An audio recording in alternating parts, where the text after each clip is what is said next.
You versus them. चलिए आपकी current energies check करते हैं, आपके पर्सन की करंट एनर्जीज देख लेते हैं और देखते हैं कि क्या कहना चाहते हैं और क्या चीज़ उनको होल्ड बैक करती है। आपके रिश्ते का फ्यूचर क्या है, आज एक डिटेल रीडिंग करते हैं। आपकी करंट एनर्जीज में मुझे दिखता है ace of cups, two of pentacles and eight of cups. तो कप्स ही कप्स हैं, इमोशंस ही इमोशंस हैं आपके अपने पर्सन को लेकर के। आप तो जैसे ना ओवरफ्लो करते हो, आपके कप्स हमेशा ओवरफ्लो करते हैं। अपने पर्सन का नाम सुनते ही, ध्यान करते ही ना आपका जैसे प्यार का पैमाना छलक जाता है। आपका मन करता है कि आप उनसे मिलो, उनसे बात करो और उन्हें अपना सारा प्यार उड़ेल दो। मुझे ऐसा दिख रहा है कि आप बहुत ज़्यादा गिविंग नेचर के हो। लेकिन जो सामने से एटीट्यूड आता है उसकी वजह से ना आप डुअलिटी में फँस जाते हो। आपको लगता है जो मैं सोच रही हूँ क्या वो सही भी है? आप हमेशा डाउटफुल रहते हो क्योंकि उनकी अप्रोच आपको काफ़ी प्रैक्टिकल लगती है। आप बहुत ज़्यादा इमोशनल हो। आपके पर्सन बहुत जिसको बोलते हैं बेयर मिनिमम से भी बेयर मिनिमम करते हैं। इस वजह से ना आपकी कई बार एट ऑफ कप्स की एनर्जी हो जाती है। आपको लगता है कि क्यों ना इस रिश्ते को ही मैं त्याग दूँ और जितना मैंने समर्पण दिखाया है वो मैं अब किसी और चीज़ में लगाऊँ तो हो सकता है कि मेरा कुछ भला हो जाए।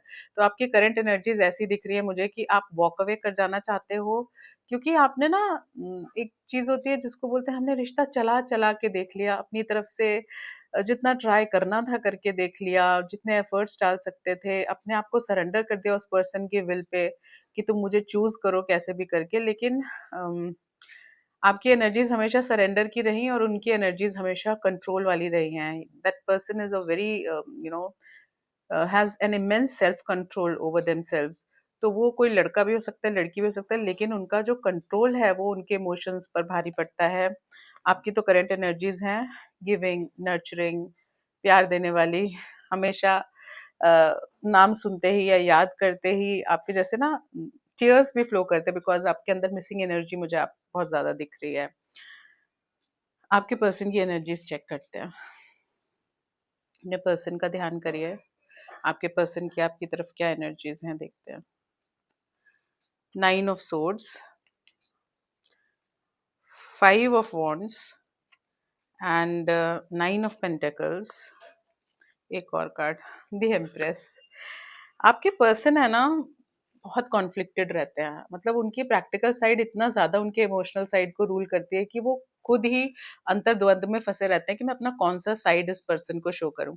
तो इनके अंदर इमोशंस तो बहुत ज़्यादा हैं लेकिन ये जो 9 ऑफ सोर्ड्स का कार्ड ये भी बता रहा है अपनी बनाई हुई दीवारों में कैद हैं, अपने बनाए हुए ग्लास सीलिंग को ही देखते रहते हैं कि अगर मैं इसको पार कर गया या कर गई, तो रिपरकशंस मैं बर्दाश्त नहीं कर पाऊँगा, हो सकता है चीज़ें हमारे हाथ से बाहर निकल जाएँ। I don't know but this person has a very close personality. इनका एक ऐसा नज़रिया है लाइफ़ को देखने का कि अम, कोई कुछ भी कर ले लेकिन मुझे अपना कंट्रोल नहीं खोना है, वो वाली चीज़ दिख रही है। मतलब एक ज़िद है, एक अड़ियलपना है कि या तो ईगो है, कुछ भी कह लो, बट ये सरेंडर नहीं करते कि कोई रिश्ता मुझे इतना दे रहा है या मैं भी इस रिश्ते में जाना चाहता हूँ, लेकिन उनके अंदर वो सरेंडरेंस नहीं है और अपने आप को बाँध के रखा हुआ है। जैसे किसी ने कोई इन्हें कुछ नहीं कहता बट ये ही अपने आप को इतना कंट्रोल करते हैं कि सामने वाला पर्सन घबरा के चला जाए। 9 ऑफ पेंटिकल्स और एम्प्रेस की एनर्जी यही बता रही है कि आपको वो एक डिवाइन बीइंग मानते हैं, आपका प्योर सोल, आपका ऑरा, आपका चार्म, आपका मैग्नेटिज्म, सब कुछ उनको अट्रैक्ट करता है, आपकी सेंसुअलिटी, आपका लविंग नेचर, आपका गिविंग एटीट्यूड। लेकिन कहीं न कहीं एक ये चीज़ है या तो वो आपको अपने काबिल नहीं समझते, मतलब कि उनको ऐसा लगता है कि आप उनसे थोड़े से ऊपर हो, वो आपको डिज़र्व नहीं करते हैं। ये वाला एटीट्यूड भी दिख रहा है कि पता नहीं अगर मैं सरेंडर करूँगा तो ये पर्सन चला तो नहीं जाएगा।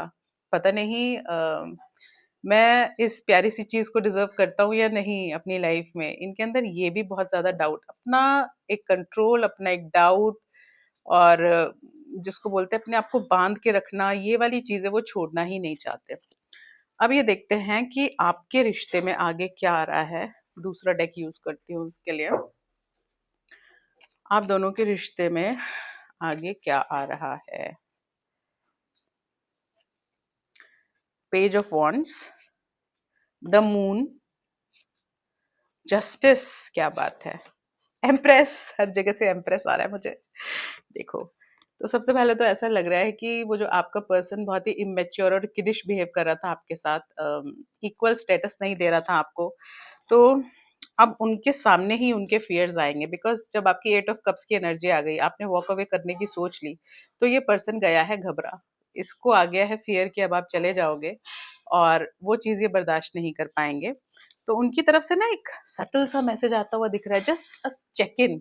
मैं ये नहीं बोलूंगी बहुत बड़ी कन्फेशन, हैवी एनर्जी या इमोशनल एनर्जी आ रही है, बट एक स्लाइट चेक इन आ सकता है, एक स्लाइट सा हाई आ सकता है, बिकॉज एक चीज होती है ना, जब कोई चीज हाथ से निकलती है तब उसकी वैल्यू पता चलती है, तो आपकी वैल्यू उन्हें धीरे धीरे पता चल रही है, बिकॉज आपने भी अपने आप को सेल्फ लव में इमर्स कर दिया है, आप भी थोड़ा सा अपने आप को कंट्रोल कर रहे हो, आप हमेशा क्वीन की एनर्जी में, कप्स की एनर्जी में, बहने की एनर्जी में नहीं रहते हो।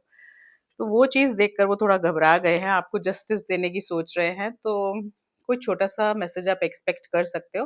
और हाँ, वो जो बाउंड्रीज़ आपके बीच में बहुत हेवी बाउंड्रीज़ थी, वो धीरे-धीरे डिसइंटीग्रेट हो रही हैं, मेल्ट हो रही हैं, एम्प्रेस एनर्जी आ रही है उनकी तरफ से भी और आपके रिश्ते में भी, यानी कि आपका रिश्ता ना अब नर्चरिंग रिश्ता बनेगा। मतलब जब 2 ऐसी एनर्जीज़ मिलती हैं जिनमें दोनों में ही नर्चरिंग क्वालिटी है, तो वो रिश्ता ही बहुत प्यारा-सा बन जाता है, ठीक है? और मैं ये नहीं बता रही हूँ कि ये रिश्ता फिज़िकल जाएगा या इमोशनल स्टेट पे रहेगा।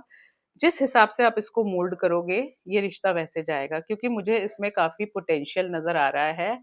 आई see that both of you can stimulate each other mentally, physically, emotionally. एक वो चीज़ लग रही है जैसे एक पूरक होता है कोई किसी का, तो रिश्ते में ना पूर्णता आती हुई नज़र आ रही है मुझे।